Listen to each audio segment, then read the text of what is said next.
si vous définissez la tâche, commenter tout ce qui a été dit, vous restez ici jusqu'à dimanche. Non. Mais il m'est venu à l'esprit quand même quelques thèmes dont je voudrais parler, peut-être de façon un peu décousue, mais quelques thèmes qui reviennent sans cesse dans les discussions. Et identité d'abord. Quelqu'un a posé une question à quelqu'un, je vais maintenant, en parlant de l'identité, quelqu'un a parlé de l'identité. Ah, vous avez parlé d'identité hybride et quelqu'un vous a posé la question, mais est-ce que l'identité est simplement construite? Parce que si l'identité est simplement construite, alors il n'y a aucune contrainte, pourquoi l'identité est importante, etc.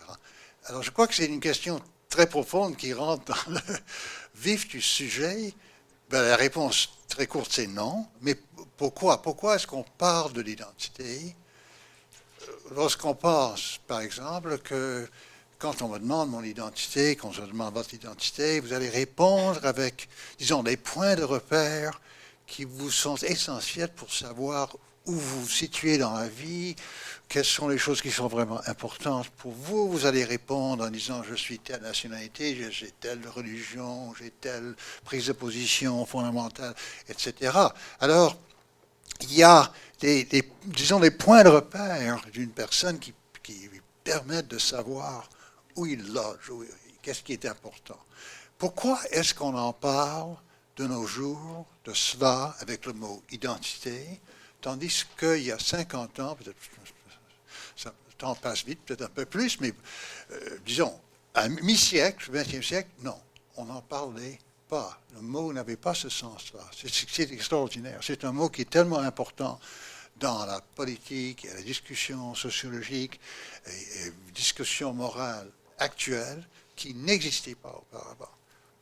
Et alors, on revient, c'est en partie Erik Erikson qui est responsable de ça. Il a lancé d'abord le terme dans le sens à peu près actuel. Et oui, évidemment, Vincent Descombes, son livre sur l'identité, dont j'oublie le titre parce que je commence à tout oublier à mon âge, mais qui a paru récemment, a un chapitre là-dessus où il traite de façon très intéressante Erik Erikson. Un gars qui avait des problèmes d'identité, pour commencer, ce n'était pas son vrai nom. Mais il a le livre le plus important, le plus populaire qu'il a écrit au début, c'est Young Man Luther, sur Martin Luther, la crise qui a précédé la grande réalisation que le salut vient par la foi seulement et qui l'a lancé sur le chemin de la réforme. Et il en parlait comme d'une crise d'adolescence, de crise d'identité de Luther. Alors imaginez si vous étiez à Wittenberg en 1513 et vous rencontriez Martin Luther et vous disiez mon pauvre Martin, tu souffres d'une crise d'identité. Est-ce qu'il aurait pu... D'abord, il n'aurait pas pu comprendre. S'il avait compris, il aurait été absolument fou de rage que vous présentiez son cas. Alors, comment est-ce possible que nous en arrivons à parler un peu de la même chose, mais ce n'est pas tout à fait la même chose avec le langage d'identité. Mais je crois que c'est parce que dans notre conception actuelle de cette constellation de points de repère, si c'est possible de mélanger des images comme ça, comment est-ce qu'on commence à parler de ça comme une identité? Parce que nous prenons pour acquis qu'il y a un certain apport du sujet dans la définition ultime de cette identité, de cette constellation de points de repère, qui a quelque chose à définir que, disons, pour en arriver à la définition ultime, il faut un certain apport, auto-interprétation du sujet même, de celui ou celle dont c'est l'identité. Alors, comment ça arrive? Ben, il y a plusieurs phénomènes modernes qui expliquent pourquoi on pense comme ça. D'abord, il y a ce que j'appelle l'éthique de l'authenticité, l'idée qui nous vient du romantisme vraiment allemand au départ, mais qui est maintenant très répandue, que chaque être humain a sa propre façon, sa propre mesure, disait eigenes Maß, et qu'il faut découvrir, ce qui m'importe à moi vraiment. Alors, cette idée d'une découverte, peut-être d'une originalité dans l'identité, exige que le sujet fasse un effort de définir, de le dégager. Mais ça ne veut pas dire qu'il y a une conception de construction, tout simple, parce que cette définition est toujours redevable à quelque chose, redevable à une certaine inspiration profonde, un sentiment profond que non, c'est pas ça que je veux vraiment, c'est pas ça la bonne vie pour moi, mais puis j'essaie de le définir et d'en arriver à une compréhension. Et on pourrait dire que cette conception est appelée à s'appliquer constamment, c'est-à-dire on n'en est jamais peut-être arrivé à la définition ultime, on peut toujours penser que non, il y a quelque chose d'autre à dire, il y a des précisions à faire, etc. Je crois que ça fait partie de la condition moderne au moins de notre civilisation, qui explique pourquoi le mot identité commence à, disons, déplacer, à mettre de côté un autre mot qui aurait pu être, on demandait à Luther ce qui le troublait, il voulait savoir la vérité sur la religion. Et il était troublé parce qu'il ne l'a pas encore trouvé, et il a été satisfait au moment où il a eu cette grande intuition.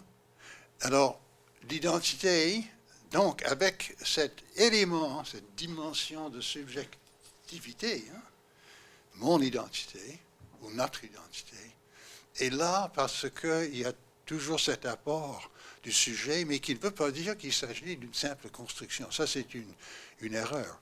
Bon, alors si on passe à d'autres contextes, il y a des identités collectives aussi. Et d'ailleurs, la majorité des États modernes sont le résultat d'une mobilisation d'une nouvelle identité, par exemple comme citoyen dans une démocratie égalitaire, plutôt que comme sujet d'un roi ou d'une société à différents ordres, etc.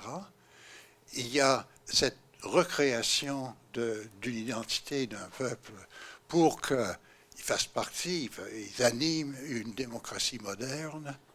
Donc, on a conscience de l'historicité de l'identité, mais aussi, il y a l'expérience très, très commune et répandue que, et là, je voudrais aborder cette question de tradition, M. Boutet a dit tout à l'heure, que nous sommes actuellement dans une situation où ce qu'on nous présente comme notre tradition, comme notre identité traditionnelle, ça pose des problèmes, ça ne s'applique pas très facilement, immédiatement, etc. Et il y a des moments où on est forcé de repenser, redéfinir tout cela. Or, il y a deux façons d'aborder cette situation. Il y en a une qui consiste à la refuser. Ce n'est pas à une redéfinition que nous sommes appelés, non. Il y a un problème, mais le problème doit être résolu en retournant en arrière vers la fondation, vers le début, vers la première génération. Et l'Église primitive, les salafistes qui veulent retourner à la génération qui a suivi le prophète, les laïcistes français qui veulent retourner au républicanisme de 1905, etc. Et il y a une façon de faire où on nie la nécessité d'une redéfinition et ce qui pose problème doit être résolu en retrouvant le fondement. C'est le fondamentalisme de toutes ces formes. Ça consiste à accepter les questions du XXe siècle, XXIe siècle. Il faut répondre exactement à ces questions-là et à redéfinir l'origine de façon à répondre à la question. Par exemple, fondamentalisme protestant des États-Unis, de droite, où la Bible est considérée comme littéralement vraie, ils ont adopté complètement une conception moderne de la science qui donne une description, explication littérale, sans image, du monde réel.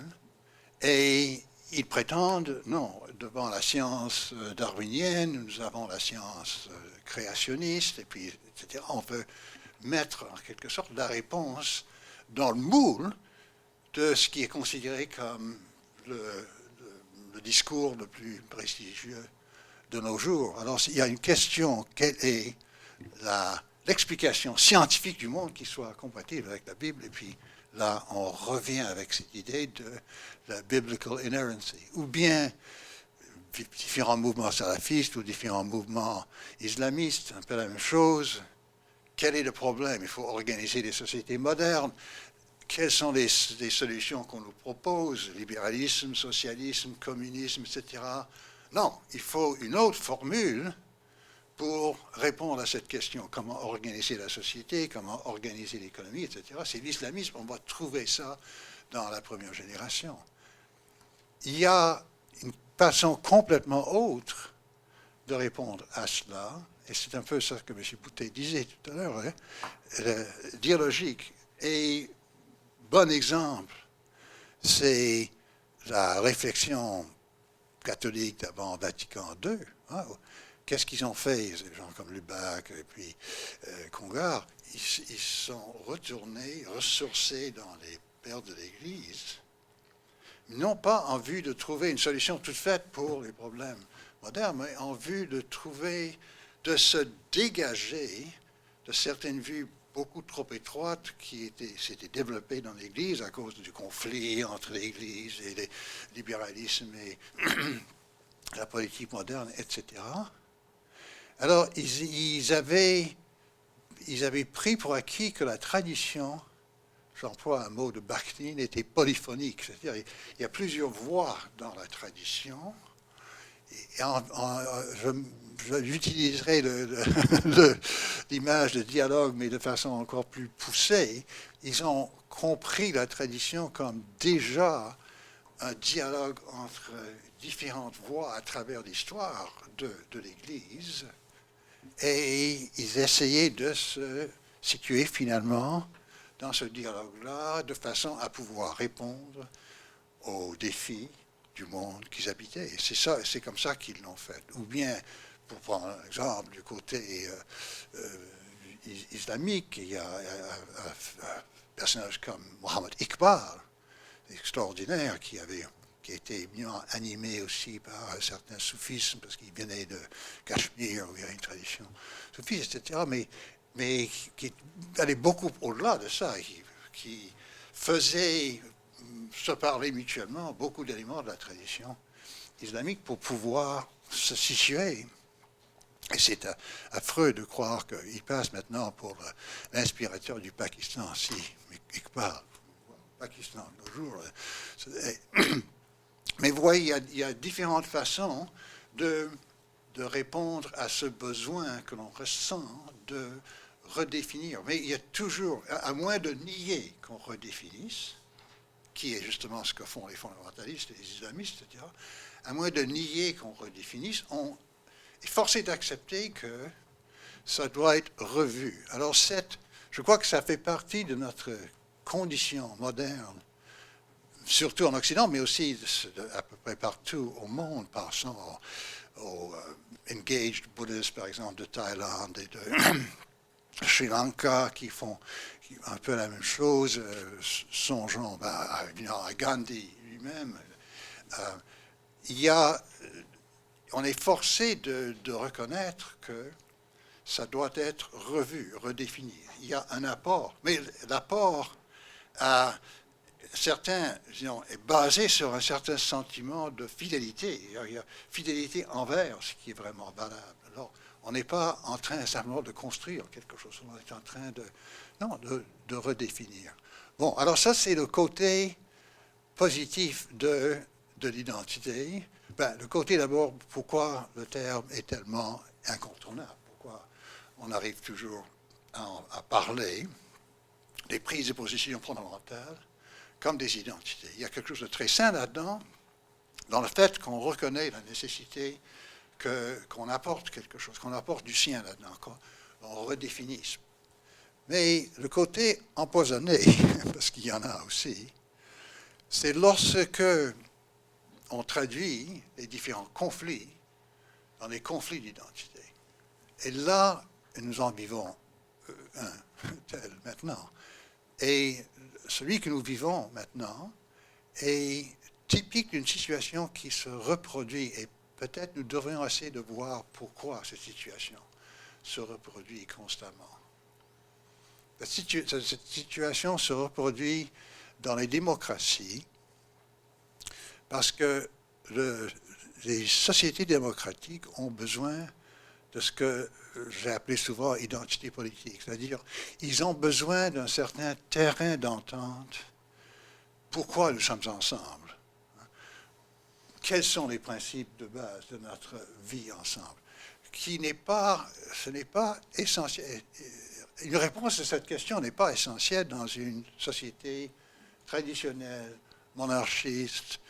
Sur l'Empire ottoman, quel est le principe? Mais on dirait vaguement islam et aussi la dynastie, ou Autriche-Hongrie d'avant la Première Guerre mondiale. Ces régimes-là, à quoi ça sert? Pourquoi existent-ils? Pourquoi répondre à cette question? Il y a le pouvoir, il y a la dynastie. La dynastie fait de son mieux. S'il y avait une réponse générale comme le christianisme ou l'islam, ce n'était pas une réponse spécifique à cette société-là. C'était une réponse générale. Quels sont les buts de la vie humaine? Mais les démocraties ont besoin de ça. Pourquoi? D'abord, très brièvement, il y a deux raisons. Il y a solidarité. La démocratie exige une certaine solidarité. Autrement, pourquoi est-ce qu'on est là-dedans? Pourquoi est-ce qu'on accepte d'en faire partie?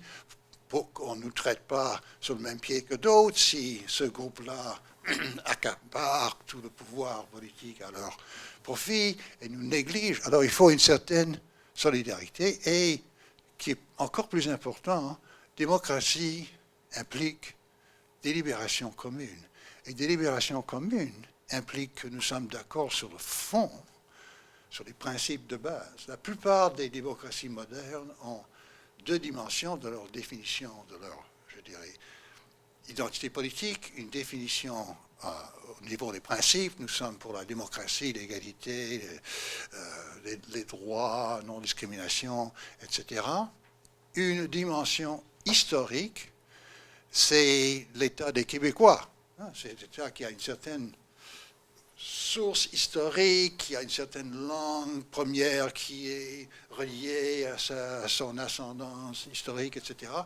Et ce sont les deux aspects de notre identité, comme de tout peuple moderne, démocratique. Alors, en quoi cela est-il dangereux? Il est dangereux parce qu'il y a toujours une tentation de définir de façon trop courte et trop immédiate et trop étroite quelle est cette définition-là, de sorte que certains gens sont,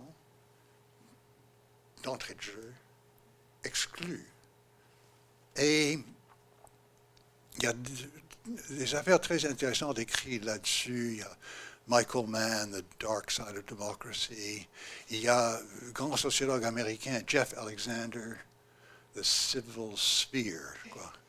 Jeff Alexander, c'est très intéressant. Il démontre que, justement, cette conception de ce qui nous rassemble, engendre aussi une conception de ce qu'est le citoyen idéal. Le citoyen idéal, dans ce cas-là, c'est quelqu'un qui est patriote par rapport à la tradition historique, qui est bon démocrate, qui écoute les autres, etc. Il y a une définition du citoyen idéal. Mais ça va souvent de pair avec une désignation implicite de certaines parties de la population comme n'arrivant pas à remplir ce rôle de citoyen vraiment idéal. Et donc, ils sont mis dans une certaine une zone grise. Maintenant, c'est plus clair si on inclut d'autres sociétés, parce que plus clair, plus facile qu'on inclut d'autres sociétés. Prenons la droite américaine, 47% de Romney, etc. Et qu'est-ce qui est derrière ça? Derrière ça, c'est que le citoyen américain normatif, c'est quelqu'un qui arrive lui-même avec ses propres efforts, sa propre discipline à pourvoir à ses besoins. Hein? Et comme Romney a dit, je ne sais pas si vous avez vu ce clip qui heureusement lui a coûté l'élection, il a dit 47% de la population ne sont pas des gens qui contribuent, ce sont des gens qui veulent simplement avoir des subventions de l'État. Hein? Et implicitement, les 53% sont vraiment des citoyens à part entière, les autres ne le sont pas. Alors, ça risque constamment de revenir dans les sociétés démocratiques, qu'on glisse vers ces définitions qui sont moralement très douteuses, mais qui ont aussi l'effet de diviser la société. Maintenant, ça devient encore pire quand on est dans la situation où nous sommes, où il y a d'une part migration internationale qui fait que la constitution de notre population dans chacun de nos pays change sans cesse, se diversifie sans cesse.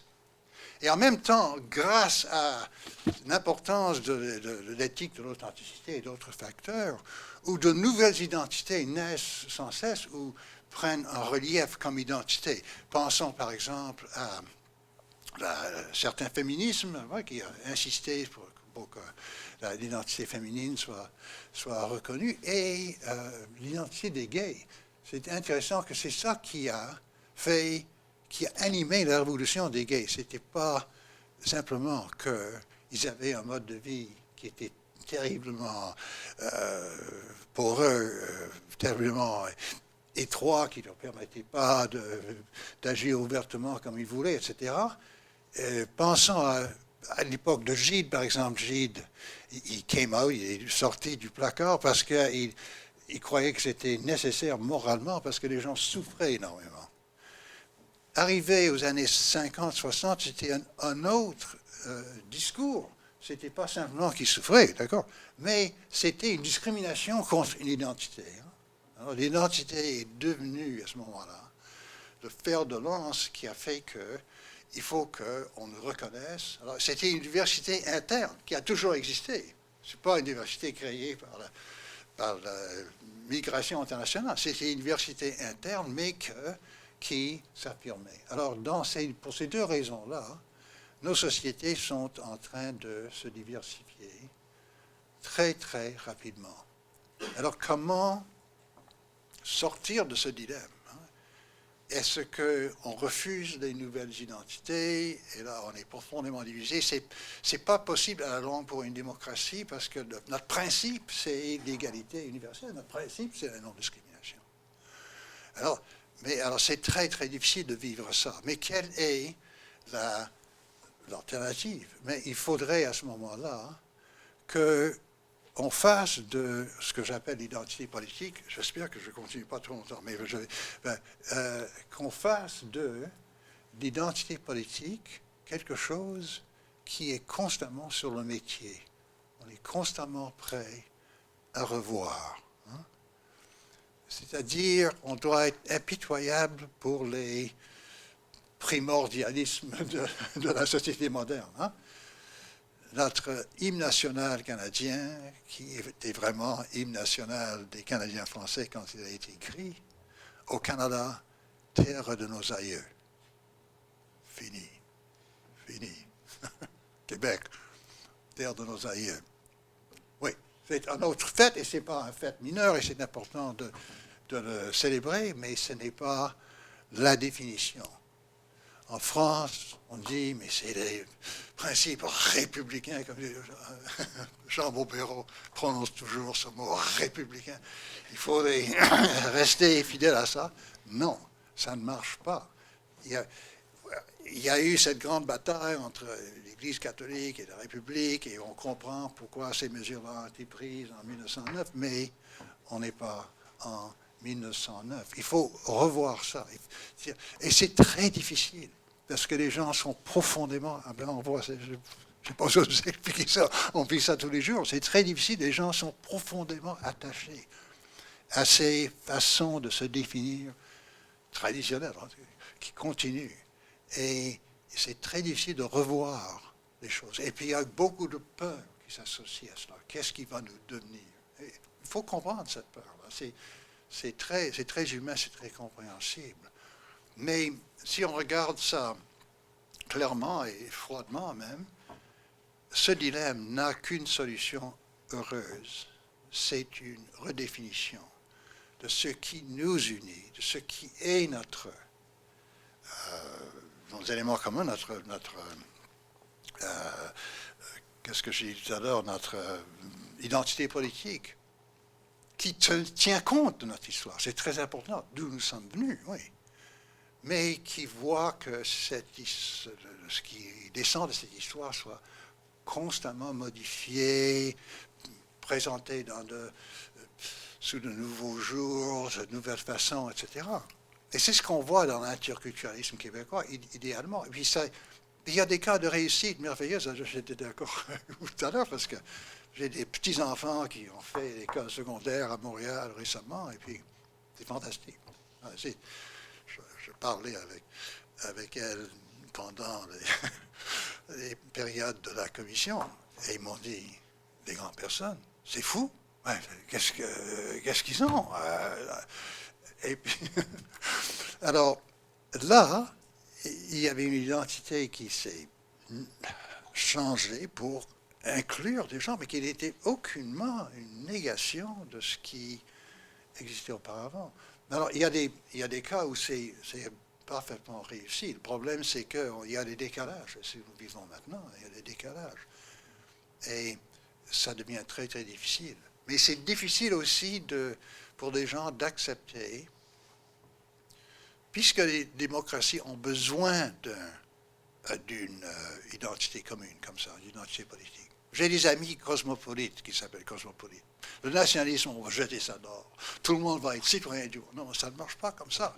Si tout le monde est simplement citoyen du monde, il n'y a pas de démocratie, parce qu'il n'y a pas de structure dans laquelle ils peuvent se rassembler, voter, présenter un gouvernement, à moins d'en arriver... C'est ultra Hegel. Hegel va aller au-delà de Hegel. C'est un slogan pour ma prochaine campagne. Mais,